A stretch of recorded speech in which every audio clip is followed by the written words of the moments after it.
हम लोग जो है पिछले वीडियो में पढ़ चुके हैं कि refraction through concave surface when object place in rare medium. अब क्या देखते हैं कि refraction through concave surface when object placed in denser medium. डेंसर मीडियम कैसे पास, हाउ दिस पॉसिबल, कैसे पॉसिबल होगा, थोड़ा आपको देखना। सपोज दैट जैसे मान लीजिए कोई कॉन्केव सरफेस है, या जैसे मान लीजिए कि आपका पेपर वेट है, थोड़ा कॉन्केव है, अंदर कोई क्या मान लीजिए अंदर में कोई एयर बबल है, उसको बाहर से देखना है। इन दैट केस क्या हो गया, in that case what the position of bubble, ठीक है ना। तो इस प्रकार से आपको देखना है उसकी इमेज कहाँ बनेगी, आपको दिखाई पड़ेगा। तो मीन्स कंडीशन हमारी क्या हो गई, when object placed in denser medium, मतलब डेंसर मीडियम क्या हमारा ऑब्जेक्ट होगा, हमको क्या सरफेस कैसा कॉन्केव रहेगा, तो उसकी इमेज की पोजीशन क्या बनेगी ये देखना है, ठीक है ना। तो ध्यान दीजिए फिगर कैसे बनाए, देखिए फिर देखिए कॉन्केव और कॉन्वेक्स कैसे डिसाइड करेंगे। देखो सेम बना रहे हैं, आपकी थोड़ा अपोजिट है, देखो इस टाइप से है ए। हमेशा देखिए ए नहीं, हमेशा उसको सरफेस देखेंगे लेफ्ट हैंड साइड से, हमेशा सरफेस देखना है किधर हमारी ए, किधर एयर है, जिधर आपको एयर उधर देखिए। हमारी यहाँ पे एयर यहाँ पे हो गई, अपनी बात सरफेस कैसा हो गया, इधर से क्या अंदर कॉन्केव हो गया, इधर देखने में कॉन्वेक्स लग रहा है ना, ऐसा नहीं है, ठीक है, ध्यान रखिए। क्योंकि कभी कभी कंफ्यूजन हो जाता है, हमको तो कॉन्वेक्स दिखाई पड़ता है। तो डेंसर देखो क्या हो गया, ये डेंसर मीडियम इधर हो गया, थोड़ा इधर बनाने से आराम हो जाएगा ना। क्योंकि होता क्या जनरली क्या होता है कि object placed in left hand side से क्लियर रहे, आराम बन जाता, फिगर समझना भी आसान आता है, कोई जरूरी नहीं। तो हम क्या है इसको वैसे जैसे पिछला बना करके आगे ध्यान रखते तो ही बनता है, ठीक है। यहाँ क्या हो गया, ध्यान रखिए, ये हो गया पोल। ऑब्जेक्ट कहाँ रखा जाए, कहीं रखो भाई, ये हमारा ऑब्जेक्ट हो गया, ऑब्जेक्ट हो गया, ठीक है। चलिए यहाँ कहीं इसका सेंटर होगा, कहीं यहाँ सेंटर हो, कहीं रखिए सेंटर, ठीक है। अब क्या हो गया, सेंटर से ये क्या हो गया नॉर्मल, क्या हो गया, सेंटर से जो भी लाइट जाएगी, सेंटर से जो भी लाइन खींचेंगे ऑल दी रेज आर क्या है नॉर्मल, ठीक है ना। ये क्या हो जाए नॉर्मल हो जाएगा। लाइट चलेगी यहाँ से, देखिए यहाँ पहुंची इस पॉइंट पे, ये पॉइंट हमारा ए हो गया। देखिए क्या this is the actual path, क्या हो गया, this is the actual path हो गया। लाइटें कहाँ जाएगी, लाइट जाती है टुवर्ड द नॉर्मल, लाइटें कहाँ जाएगी, लाइट रे नॉर्मल के पास जाएगी। तो थोड़ा इधर हल्का देखो नॉर्मल यहाँ पे ना, हल्का बेंड होगी लाइट रे, हल्का बेंड किया, थोड़ा बेंड किया, इसका बेंड कर दिया, ठीक है, बेंड होगी लाइट रे। अब क्या करेंगे, ये कहीं आगे मिल नहीं रही इससे, इसको पीछे बढ़ाइए। जब पीछे बढ़ाएंगे इस प्रकार से जाके कहीं मिलेगी, यहाँ पे कहीं यहाँ बन गई इमेज, यहाँ क्या बन गई, यहाँ बन गई हमारी इमेज बन गई, ठीक है। देखिए यहाँ पे नॉर्मल, अंदर नॉर्मल यहाँ पे है और बाहर नॉर्मल कहाँ पे, यहाँ पे नॉर्मल हमारा है। लाइट कहाँ जा रही है, एक 1 मिनट ध्यान दीजिए, फिर से गड़बड़ हो गया। क्यों गड़बड़ हो गया, लाइट कहाँ जा रही है, डेंसर टू रेयर मीडियम, भाई कहाँ जा रही है light ray, denser to rare medium, this is the actual path. फिर ध्यान दो, फिर से ध्यान दीजिए, ठीक है। लाइट कहाँ जा रही है, ये देखो this is the actual path, ये हमारा क्या हो गया, लाइट रे का एक्चुअल पाथ हो गया। लाइट जा कहाँ रही है, ये जा रही है denser to rare medium, that's why light ray move away from the normal. Normal कहाँ पे, ये हमारा नॉर्मल है, यहाँ पे इधर नॉर्मल यही है, ठीक है ना, इससे दूर जाएगी। ये देखो दूर चली गई, इसमें यहाँ निकली, यहाँ दूर निकल गई, ये दूर निकल गई है, ये this is the actual path हो गया। दूर निकल गई, इमेज कहाँ बनेगी, यहाँ इमेज कहाँ बन गई, आगे में कहीं बन गई, यहाँ पे आया समझ में।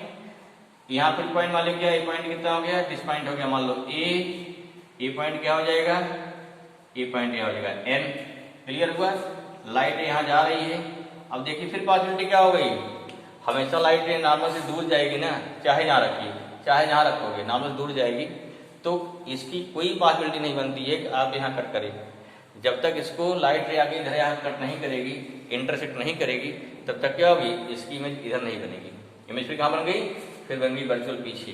केवल again only one condition, means when object placed in denser medium, in that case image always found in क्या हो गया डेंसर में, क्लियर हुआ। अच्छा चलिए देखो समझो, यहीं पर जो बुक में दिया है हम उसी फॉलो करते हैं, ठीक है। अभी न्यूमेरिकल लगाने के लिए अलग कॉन्सेप्ट बता देंगे, लेकिन देखिए क्या फॉलो करना है। बुक में हमेशा जो दिया जाता है रेयर मीडियम, उसको माना गया फर्स्ट मीडियम। दिमाग बैठाइए, जेहन में चीज बैठा लीजिए, क्या माना गया है, जो लिया गया है रेयर मीडियम, उसको क्या माना गया है, उसको माना गया म्यू1 या उसको माना गया फर्स्ट मीडियम, और जो डेंसर उसे क्या माना गया, हर जगह सेकंड माना गया है, फिक्स। क्लियर हुआ है समझ में? इसलिए जो है फार्मूला आएगा। अभी फार्मूला क्या आया था पहले, देखो क्या आना चाहिए दिमाग में रहे आइडिया।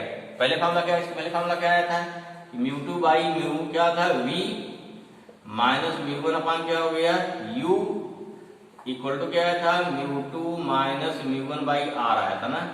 यहाँ क्या आएगा, यहाँ क्योंकि उल्टा हो गया ना, जहां पहले क्या था ऑब्जेक्ट था रेयर में, तो जहां पे ऑब्जेक्ट था उस केस में दैट इज फर्स्ट मीडियम।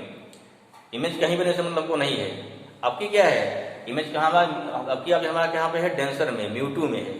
तो जहां ऑब्जेक्ट म्यू टू में है तो फार्मूला क्या उल्टा हो जाएगा, तब क्या म्यू वन अपान बी आएगा minus mu two upon u आएगा equal to mu one minus mu two by क्या हो जाएगा, अब की ये फार्मूला आएगा। ध्यान रखिए ये अंतर होता है, दोनों का डिफरेंस क्लियर होना चाहिए, ठीक है ना। यहाँ क्या है, इसमें तब आएगा जब ऑब्जेक्ट कहाँ पे होगी, ऑब्जेक्ट की पोजीशन पे डिपेंड करेगा। ऑब्जेक्ट कहाँ पे है, रेयर में, ये फार्मूला आएगा। अगर ऑब्जेक्ट हमारा कहाँ पे हो गया, डेंसर में, तो ये फार्मूला आएगा। कब, अगर हम फर्स्ट मीडियम क्या मान रहे हैं, रेयर, सेकंड मान रहे हैं डेंसर, इसलिए आपको यही ध्यान देना है, यही लगाना है, ठीक है, जो कि बुक में दिया गया है, एनसीईआरटी में दिया गया है, ठीक है। ऐसा में इसे कंफ्यूजन नहीं होना है, क्लियर होगा भाई। बाकी न्यूमेरिकल केमिस्ट्री बता देंगे जहाँ पे केवल एक ही फार्मूले से हर जगह काम चलेगा, वो दिक्कत नहीं है, ठीक। लेकिन यहाँ एग्जाम के लिए, डेरिवेशन के लिए आपको यही हमेशा याद रखना है। क्यों याद रखना है, हमेशा टीचर को दिमाग बैठा लेते हैं कि डेंसर में ऑब्जेक्ट है, इमेज यही बनेगी, फार्मूला ही आएगा। आपने इसको निकाल दिया, सीधे क्या करिए, उठा गलत काट दिया, नहीं ध्यान उनको है तो जिससे वो गलती हम लोग ना करें, ठीक है। चलिए अब क्या रहे हैं, ध्यान रखिए, if object in denser medium ये फार्मूला आएगा, रेयर में है ये वाला फार्मूला आएगा। क्लियर हुआ, एकदम कंफर्म होना चाहिए। दूसरी क्या बताया कि जब ऑब्जेक्ट क्या, अगर कॉनकेव सरफेस है, ध्यान दीजिए कॉनकेव सरफेस है, इन दैट केस ऑब्जेक्ट क्या है, रेयर में हो चाहे डेंसर में हो, केवल एक ही इमेज बनेगी, दोनों केस वर्चुअल बन रही है, ठीक है। लेकिन आप देखेंगे अभी आगे कॉन्वेक्स में, तो जब ऑब्जेक्ट रेयर में होगी तो इमेज क्या, डेंसर रेयर दोनों बनती है। जब ऑब्जेक्ट डेंसर में होगी इमेज क्या होगी, फिर दोनों बनेगी। तो वहाँ 4 कंडीशन है, यहाँ केवल 2 कंडीशन है, तो एकदम ये चीज क्लियर होना चाहिए। क्लियर हुआ, इतना समझ में आ गया। चलिए बाकी सारी चीजें फिर देखिए, जो ऑब्जेक्ट है क्या मान लिया इसको, अल्फा, इमेज क्या मान लिया, बीटा, इसे क्या मान लिया, सभी सेम है, गामा। अब देखिए डिस्टेंस क्या, यहाँ भी इमेज माने इसे लेते हैं, बी लेते हैं, ये बी हो गया। यहाँ क्या, यू हो गया भाई। यहाँ पोल से क्या लेते हैं, रेडियस आर। अब ध्यान देना है यहाँ पे कि पोल से इधर देखिए लाइट जा रही है, इधर राइट टू क्या, लेफ्ट टू राइट जा रही है, तो पी से हमें नापना है। यहाँ क्या, यू बी क्या हो गया, नेगेटिव, और आर क्या हो जाएगा यहाँ पॉजिटिव, ये ध्यान रखना है। बाकी रिफ्रेक्टिव इंडेक्स आप क्या हो गया, रेयर का म्यू1 है, डेंसर का म्यू2 है। ध्यान रखिए, हम इसका उल्टा मान सकते हैं, क्या, इसको म्यू1 म्यू2 मान लो। अगर मान लीजिए हमने क्या किया, अगर जहां ऑब्जेक्ट रखी है उसे म्यू1 मान लें, जहां इमेज चाहे जहां बने, इमेज मतलब नहीं है, तो पहला फार्मूला आ जाएगा फिर से, ठीक है। लेकिन यहाँ हम बुक को फॉलो कर रहे हैं, एनसीईआरटी फॉलो कर रहे हैं। क्लियर हुआ, आया समझ में।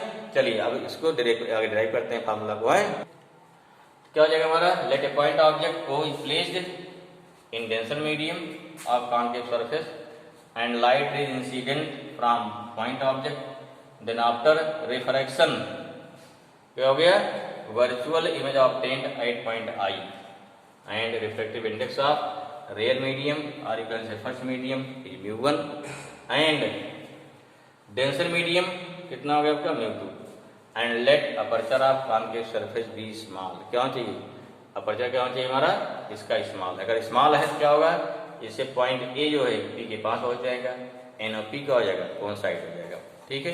साथ साथ क्या हो गया, अल्फा बीटा गामा क्या होगा, छोटा होगा। आई देखो, आई क्या हो जाएगा, व्हाट इज आई, ध्यान रखिए, ये देखो इंसिडेंट रे है, यहाँ क्या है, ये हमारा हो गया नॉर्मल, दिस इज नॉर्मल, हमेशा यही ढूंढना है, इंसिडेंट रे एंड नॉर्मल के बीच जो एंगल बनेगा उसे बोलते हैं, वही हमारा क्या हो गया, दैट इज इंसिडेंट एंगल हो गया। अब देखो अगला आर क्या हो जाएगा, देखिए आर क्या, देखिए ये हो गया रिफ्लेक्टेड रे, और यहाँ क्या नॉर्मल हो जाएगा ना, ये पॉइंट मान लीजिए, पॉइंट हमारा ये है, ये पॉइंट क्या हो जाएगा, ये पूरा पूरा ये क्या हो जाएगा, आर हो जाएगा। क्यों आर हो गया, क्योंकि हमारा ये नॉर्मल हो गया, ये रिफ्लेक्टेड रे हो गया, ये रियल था ना, ये चाहे इसको लिखो चाहे लिखो चाहे लिखो, इसको जरूरत नहीं दिखाने की इसकी वजह से, ठीक है। ये हो गया आर हो गया आई हो गया, क्लियर हुआ। चलें आगे, चलो ठीक, देखो बढ़ाते हैं इसको आगे, ओके ना। फिर क्या निकालेंगे, अल्फा निकालेंगे, बीटा निकालेंगे, इससे क्या अल्फा बीटा गामा से क्या निकालेंगे, आई निकालना आर निकालना। पर्पज हमारा क्या है, आई आर निकालेंगे, फिर निकालेंगे इसमें से लगा देंगे और फिर डेरिवेशन आगे बढ़ाएंगे, ठीक है ना। क्या हो जाएगा भाई, सेम वही जैसे पिछले लिए हम लोगों ने, ट्राइंगल ए ओ सी, आई क्या हो गया, एक्सटीरियर एंगल हो गया, तो इसलिए क्या हो गया, I equal to gamma plus alpha. क्यों, एक्सटीरियर एंगल जो है अपने फ्रंट के दो इंटीरियर एंगल के सम के इक्वल होता है।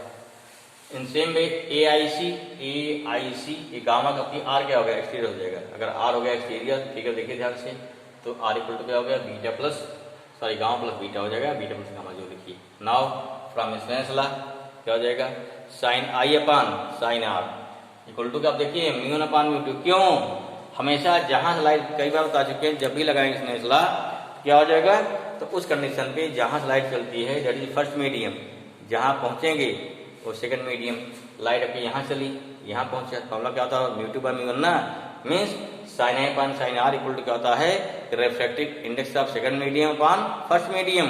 तो यहाँ सेकंड कौन बिहेव करेगा, ये वाला सेकंड, ये वाला फर्स्ट। क्यों, लाइट चल रही है डेंसर से रेयर में, इसलिए क्या हो गया, यहाँ पे mu one by mu two इसलिए होगा यहाँ पे, ठीक है। अब अपर्चर स्मॉल है, इसलिए क्या हो गया, एंगल आई और आर छोटा हो जाएगा। अगर छोटा हो गया तो aperture of concave surface is small, therefore sin i equal to I, sin r equal to r। From equation third i upon r कितना हो गया, म्यू अपान म्यू टू। अब कर देंगे क्रॉस मल्टीप्लिकेशन, क्या हो गया, mu two i equal to क्या हो गया, म्यू वन आर। अब क्या करेंगे, पुटिंग वैल्यू ऑफ, अब हो गया putting value of i and r, ठीक है। पुट करिए putting value of i and r किसमें, इन इक्वेशन क्या हो गया 4, ऊपर लिखते हैं भाई इसको, ठीक है, ऊपर बढ़ाते हैं इस चीज को, क्या हो जाएगा, putting value of i r in equation, we get क्या मिला, यहाँ पे mu two gamma plus alpha, mu one gamma plus beta, ठीक है। इसको ब्रेक कर दीजिए, इतना मिल जाएगा। फिर क्या, बीटा को लाया left hand side, mu two gamma उधर ले गई, क्या हो गया, माइनस हो जाएगा, ये माइनस इधर आ जाएगा, ठीक है। पहले बीटा लिखिएगा, ध्यान रखिए, जिससे आपका उसी क्रम में, पहले बीटा पहले लिखेंगे, अल्फा लिखेंगे बाद में, ध्यान रखिए इस चीज को, ठीक है, जैसे कंफ्यूजन ना हो आपको। यहाँ कितना हो जाएगा, तो मिल जाएगा minus mu one beta plus mu two alpha equal to हो गया mu one minus mu two into gamma. फिर अगेन क्या करना है, अल्फा बीटा गामा वैल्यू रखना है। क्यों, कैसे रखेंगे, since alpha beta gamma very small that's why, ठीक है। क्या देखा गया, सिंस अल्फा सॉरी सिंस क्या हो गया, aperture of concave surface is very small, therefore क्या हो जाएगा, alpha beta and gamma are also small and point P and N are approximate coincide, therefore alpha क्या हो जाएगा, tan अल्फा। सेम फिर भी कहानी आ गई, tan अल्फा मान लीजिए कितना, सपोज दैट हाइट कितनी इसकी हो गई h, tan अल्फा कितना हो गया, an अपान क्या हो गया, ओ एन हो जाएगा, कितना हो गया, ओ एन हो जाएगा, ओ से या क्या करते हैं एन ओ लिखिए, एन ओ, ए एन अपान कितना हो गया भाई, पी ओ हो जाएगा, या एच अपान कितना हो गया, minus beta equal to ten beta, A N upon beta भाई एन आई हो जाएगा, एन आई, ए एन अपान कितना हो गया, P I, H upon minus B, ठीक है। फिर क्या हो गया, gamma ten gamma, A N upon कितना हो गया, एन सी हो जाएगा गामा ना, या कितना हो गया, ए एन अपान पी सी, एच अपान कितना हो गया, प्लस आर हो गया, यहाँ पे यहाँ किए ये प्लस आर आ गया, दिस इक्वेशन नंबर 6 आ गया। Now put in value of alpha beta gamma in equation 5। Okay, then we get minus mu one beta plus mu two alpha equal to mu one minus mu two gamma. ये क्या है? Equation 5 हमारा ही था ना, पीछे लिखा था, अभी यहाँ पे मिटा दिया। कितना? ये हमारा इक्वेशन 5 है, यहाँ लिख दिया ना, put in value of alpha beta gamma in equation 5। ठीक है, क्या मिलेगा हमको? ये देखते हैं इस चीज को। We get minus mu one alpha, alpha कितना है? एच अपान माइनस यू, तो गया एच अपान माइनस क्या होगा? बीटा भाई, बीटा माइनस बी है, माइनस बी म्यू1 हो गया, माइनस हो गया प्लस म्यू2 अल्फा कितना है? माइनस यू इक्वल टू हो गया म्यू1 माइनस म्यू2 गामा कितना है? एच अपान प्लस आर आपकी बार है, सारा एच का कैंसिल हो जाएगा, कैंसिल कर दो भाई। क्या मिला? ये हो गया mu one upon b minus mu two upon u equal to हो गया mu one minus mu two by r. देखो यही लाना था, क्या दीजिए, अगर फॉर्मूला आपने नोट कर रखा, अभी नोट किया था यहाँ पर, नोट किया था ना, तो अगर ध्यान हो तो फॉर्मूला देखो सेम क्या आ गया जो लिखा था। ठीक है ना, ये वैल्यू हमारी क्या आ गई? ये आ गई म्यू1 माइनस म्यू2। अब देखिए इफ है म्यू हमारा क्या है? रेयर मीडियम, मान लो अगर एयर है तो 1 हो जाएगा। म्यू2 क्या है? एनी मीडियम है, मान लो म्यू ले लेते हैं, तब क्या हो जाएगा? देन दिस इक्वेशन क्या हो गया? ये 7 हो जाएगा ना, तो हो गया म्यू1 माने 1 upon b minus mu upon u equal to कितना हो गया? 1 माइनस म्यू बाई कितना हो गया? आर। क्लियर हुआ भाई? Equation number 8। अब ध्यान दीजिए, एक चीज हमको जो सबसे ज्यादा समझना यहाँ पर है, कंफ्यूजन बिल्कुल नहीं होना है। ठीक है, क्या है? अगर ऑब्जेक्ट डेंसर मीडियम में है, हमने क्या माना है? जो हमारी मीडियम है हमारे, अगर फर्स्ट मीडियम हमने म्यू1 माना है, सेकंड म्यू2 माना है, ठीक है, डेंसर को, तब तो फॉर्मूला ही बनेगा। लेकिन जब न्यूमेरिकल लगाएंगे, यही ट्रिक ध्यान रखिए, जब न्यूमेरिकल लगाएंगे, चाहे इसे भी अगर डिराइव करते हैं हम, जहाँ रखा ऑब्जेक्ट, अगर उसको मान लो फर्स्ट मीडियम म्यू1, इमेज कहाँ चाहे जहाँ बने, इससे मतलब आपको नहीं है, जो अगर ऑब्जेक्ट कहाँ पर है, अगर ऑब्जेक्ट कहाँ पर जहाँ रखा गया है, अगर उसको म्यू1 मानोगे, जो पहला फॉर्मूला आया था कौन सा? तो mu two upon b minus mu one upon u equal to क्या था ना, पहला फॉर्मूला आया था, तभी सेम आएगा। चाहे इसका ट्रिक मानिए या सबसे आसान ट्रिक क्या मानेंगे कि देखो यहाँ जहाँ पे क्या है, ऑब्जेक्ट रखे थे उसमें म्यू1 में शुरू कहाँ हुआ था? म्यू2 से।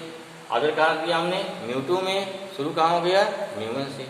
जैसे न्यूमेरिकल लगाते समय आपको कंफ्यूजन नहीं होना चाहिए, पहले ध्यान क्वेश्चन पढ़िएगा, क्वेश्चन पढ़ने क्या देखना है, फिर देखना है कि ऑब्जेक्ट की पोजीशन कहाँ पे है, ऑब्जेक्ट हमारा रेयर मीडियम में है, डेंसर मीडियम में है। इसको डिसाइड करने के बाद फिर न्यूमेरिकल लगाएंगे, आप म्यू1 डिसाइड करेंगे, म्यू2 डिसाइड करेंगे, फिर कितना यू है, वी है, उसको डिसाइड करने के बाद फिर हम क्वेश्चन लगाएंगे। ठीक है, चलो हमारा इतना रहा, क्या इतना रहा, refraction through concave surface when object place in the denser medium. ठीक है, नेक्स्ट स्लाइड में लेंगे आगे, इसका न्यूमेरिकल कुछ कराएंगे, लेकिन पहले इसको डायरेक्ट कर लेते हैं, सारी कंडीशन ध्यान से एक बार जान लें हम। तो इसके बाद क्या रहेगा? इसके बाद रहेगा रिफ्रैक्शन थ्रू रहेगा कॉन्वेक्स सरफेस। ठीक है, एकदम कई बार बताए, बार बार बता रहे हैं आपको, एकदम इसी एकदम क्लियर होनी चाहिए कि जब ऑब्जेक्ट क्या, जब हो गया रिफ्रैक्शन थ्रू कॉन्केव सरफेस, तो जिधर आपका इमेज ऑब्जेक्ट है उधर इमेज बन रही है। दूसरी बात क्या है कि इफ ऑब्जेक्ट क्या डेंसर में है, image form in denser medium, if object rare में है, image form in rare medium. तो दो ही कंडीशन है, लेकिन क्या है, अगर पढ़ेंगे लोग कॉन्वेक्स के लिए, ऑब्जेक्ट रेयर में है, इमेज दोनों जगह बनती है, रेयर डेंसर में। ठीक, ऑब्जेक्ट कहाँ पे डेंसर में है तो भी इमेज क्या बनेगी, दोनों जगह बनेगी। इसलिए वहाँ पे क्वेश्चन को ध्यान से पढ़ करके समझ करके फिर उसके अनुसार न्यूमेरिकल लगाएंगे। लेकिन सबके लिए फॉर्मूले क्या सेम है, ध्यान रखिए, क्योंकि यहाँ 5-6 कंडीशन बन रही है, उससे हमको निपटना है। क्या करना है? सबसे आसान तरीका, जहाँ पर ऑब्जेक्ट है आप उसको मान लीजिए फर्स्ट मीडियम, ठीक है, इमेज फिर कहीं चाहे जहाँ बने, उससे आप मतलब नहीं है, तो उस कंडीशन पे फार्मूला क्या लग जाएगा, जो फार्मूला था हमारा mu two upon b minus mu one upon u equal to mu two minus mu one by r. अगर आप सबसे कंफ्यूजन से दूर रहना चाहते हैं, सबसे आसान तरीका ये है, चाहे कॉन्केव सरफेस है चाहे कॉन्वेक्स सरफेस है, चाहे जहां इमेज बने उससे मतलब नहीं है। क्या चेक करना है, जहां ऑब्जेक्ट है तो उसको मान लीजिए μ1, जहां पे इमेज दूसरा मीडियम क्या बन जाएगा μ2। क्लियर हुआ। जैसे यही क्या मानते हैं, अगर इसको यहाँ पे तुम्हारा है इसको मानते हैं μ1, इसको क्या मानते हैं, इसको मानते हैं हम μ2। इमेज क्या बनती है हमारी, तो उस कंडीशन पे इमेज हमारी क्या बनती, जो भी चाहे जहां बने एक फॉर्मूला लगेगा, सिंगल फॉर्मूला। क्लियर हुआ। तो इतना पढ़िए, नेक्स्ट करते हैं, बताते हैं आपको सेकंड कल, ठीक है, नेक्स्ट स्लाइड में बताएंगे। ओके, चलिए, थैंक यू।